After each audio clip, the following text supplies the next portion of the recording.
বর্ষায় বিভিন্ন জেলায় পানিতে ডুবে মৃত্যুর সংখ্যা বাড়ে। আরও জানাতে চট্টগ্রাম ও নোয়াখালী থেকে যুক্ত হচ্ছেন সহকর্মীরা। এ বিষয়ে জানাতে চট্টগ্রাম থেকে যুক্ত হবেন আব্দুল্লাহ রাকিব। রাকিব, এই যে এত শিশু মারা যাচ্ছে, পাঠ্য বইতে সাঁতার শেখা যুক্ত করার ব্যাপারে কোনো উদ্যোগ নেওয়া হয়েছে কিনা? পাঠ্য বইতে আসলে সাঁতার শেখার যে উদ্যোগ নেওয়ার বিষয়, এটি আসলে জাতীয় পর্যায়ে নীতি নির্ধারণী বিষয়।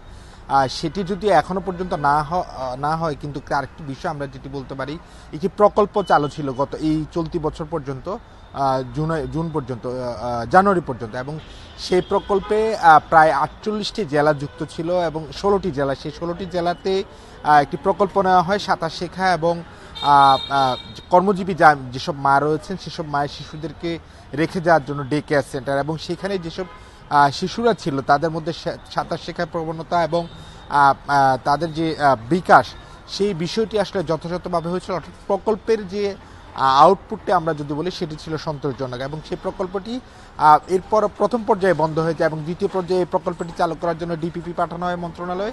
সেই ডিপিপি অনুমোদনও হয়, কিন্তু এখনও সেটি আসলে বাস্তবায়নের অপেক্ষায় রয়েছে এবং সেটি হয়তো বা এই বর্ষা মৌসুমে চালু করা সম্ভব নয়।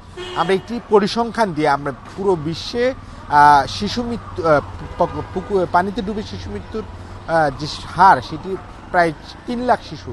এর মধ্যে আমরা যদি বাংলাদেশের পরিসংখ্যান দিই, গত বছর বাংলাদেশে পানিতে ডুবে মৃত্যু হয়েছিল 1311 জন, যার মধ্যে প্রায় 90% শিশু। অর্থাৎ শিশু মৃত্যুর হার যে পানিতে পড়ে মারা যাওয়ার সংখ্যাটি বেশি, সেটি এই পরিসংখ্যান দিয়ে একেবারে স্পষ্ট, এবং সেটির জন্য অভিভাবক থেকে শুরু করে যে সংগঠনগুলো আছে এবং জাতিসংঘ গতকাল একটি সভা করেছিল ঘানাতে, এবং সেখানেও এই কথাটি বারবার আসছে, শিশুদের সাঁতার শেখার প্রয়োজনীয়তা, এবং সেটির জন্য তারা একটি বিশ্বব্যাপী একটি পুস্তিকা তৈরি করছে প্রোটেক্ট নামে, এবং সেটির মাধ্যমে আসলে জাতীয় পর্যায়ে কিভাবে এই সাঁতার শেখার বিষয়গুলো এবং শিশু মৃত্যু, পানিতে ডুবে শিশু মৃত্যু রোধ করা যায় সে ব্যাপারে তারা আসলে নানা ধরনের নির্দেশনা সরকারগুলোকে দিচ্ছে, এবং চট্টগ্রাম সহ সারা দেশে যে পানিতে ডুবে শিশু মৃত্যু, সেটি কমানোটাকে এখন জোর দেওয়া হচ্ছে, এবং সরকারি পর্যায়ে এটিকে গুরুত্ব দিয়ে যে দ্বিতীয় পর্যায়ে যে প্রকল্প আছে পানিতে ডুবে শিশু মৃত্যু প্রতিরোধ, সেটির জন্য কার্যকর উদ্যোগ নেওয়া হচ্ছে। রাকিব, আপনি আমাদের সাথেই থাকুন। এবারে নোয়াখালী থেকে জানাবেন সহকর্মী আবু নাসের। আবু নাসের, পানিতে ডুবে প্রতিদিন গড়ে 48 শিশু মারা যাচ্ছে। এ নিয়ে প্রশাসনের পক্ষ থেকে কোনো সচেতনতামূলক কার্যক্রম নেওয়া হচ্ছে কিনা? আমি নোয়াখালীর সিভিল সার্জন সহ সরকারি বেসরকারি অনেকের সাথে কথা বলেছি পানিতে ডুবে শিশু মৃত্যুর বিষয়ে। একটি বিষয় স্পষ্ট হয়েছে যে এখানে পানিতে ডুবে শিশু মৃত্যুর অন্যতম কারণ হচ্ছে যে শিশুরা আসলে সাঁতার জানে না।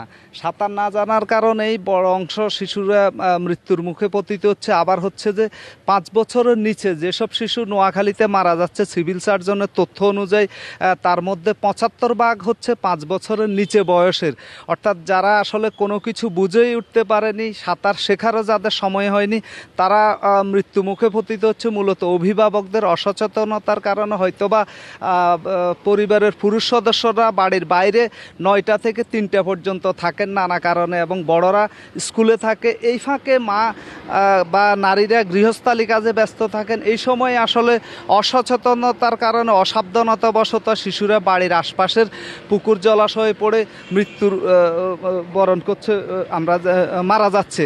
তো আমি এই এখন যেই পুকুরটির সামনে আমি দাঁড়িয়ে আছি, এই পুকুরও একটা ঘটনা ঘটেছিল যে এখানে জহিরুদ্দিন নামে এক লোক পাশেই হয়তো দাঁড়ানো আছেন, জেলা ক্রীড়া সংস্থার সদস্য, তিনি এই পুকুরে 2বার পড়েছেন। তার বোন পাশের পুকুরে 1বার পড়েছেন, দুজনে বেঁচেছেন, কিন্তু তার ভাইয়ের ছেলে 15 মাস বয়সী ছেলে কিন্তু পুকুরে পড়ে মারা গেছেন। এইভাবে এই আশপাশের প্রতিটি পুকুরেই 1জন 2জন 3জন করে পড়ছে, মারা যাচ্ছে। এরকম ঘটনা এই শ্রীপুর গ্রামের অগণিত রয়েছে।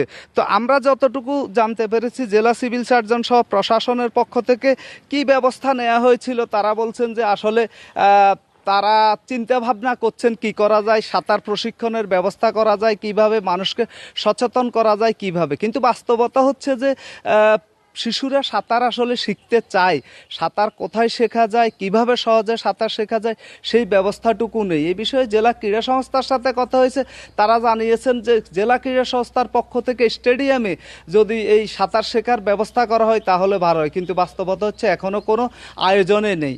এ কারণে আসলে শিশুরা মৃত্যুমুখে পতিত হচ্ছে। এ হচ্ছে আমার কাছে এখানকার সর্বশেষ। নোয়াখালী ও চট্টগ্রাম থেকে পানিতে ডুবে শিশু মৃত্যু নিয়ে জানাচ্ছিলেন আমাদের সহকর্মীরা।